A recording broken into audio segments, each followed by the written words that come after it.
तो दोस्तों इस वक्त की सबसे बड़ी खबर टर्की को लेकर, और अचानक से टर्की ने हमारे मित्र इजराइल को यह धमकी दी है कि यदि इजराइल इसी प्रकार से अपनी जवाबी कार्रवाई करता रहा तो इजराइल एक दिन खत्म हो जाएगा। दरअसल टर्की इस समय इजराइल की तरफ से गाजा के ऊपर किए जा रहे जवाबी कार्रवाई को लेकर काफी ज्यादा गुस्सा है, और इसको लेकर टर्की के राष्ट्रपति ने कहा कि इजराइल को यह नहीं भूलना चाहिए कि वह एक राज्य है, पर इजराइल इन सब बातों को भूलकर राज्य की बजाय एक संगठन की भांति गाजा स्ट्रिप के ऊपर गैर जिम्मेदारान तरीके से जवाबी कार्रवाई कर रहा है। और यदि इजराइल ऐसा ही करता रहा तो इजराइल एक दिन खत्म हो जाएगा। और साथ में टर्की ने बोला कि निर्दोष नागरिकों के ऊपर बम बरसाना, नागरिकों की हत्या करना या फिर नागरिकों के लिए मानवीय सहायता को रोकना एक संगठन के कार्य हैं, ना कि किसी देश या फिर किसी राज्य के। और यहाँ पर जो टर्की के राष्ट्रपति इजराइल को संगठन कह के पुकार रहे हैं, तो इसका मतलब यह है कि टर्की के राष्ट्रपति की तरफ से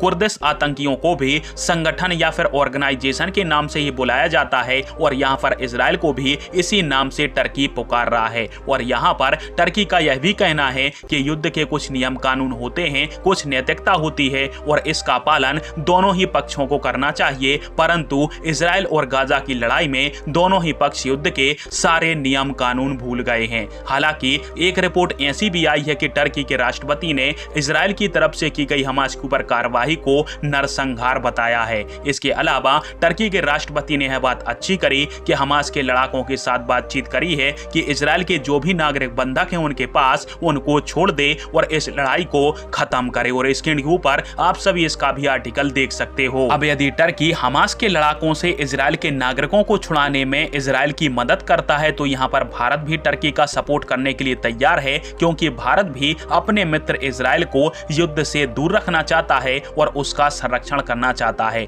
पर टर्की की इस विदेश नीति के ऊपर आप सभी की क्या राय है, नीचे कमेंट करके अवश्य बताएं। वीडियो को लास्ट तक देखने के लिए धन्यवाद। जय हिंद।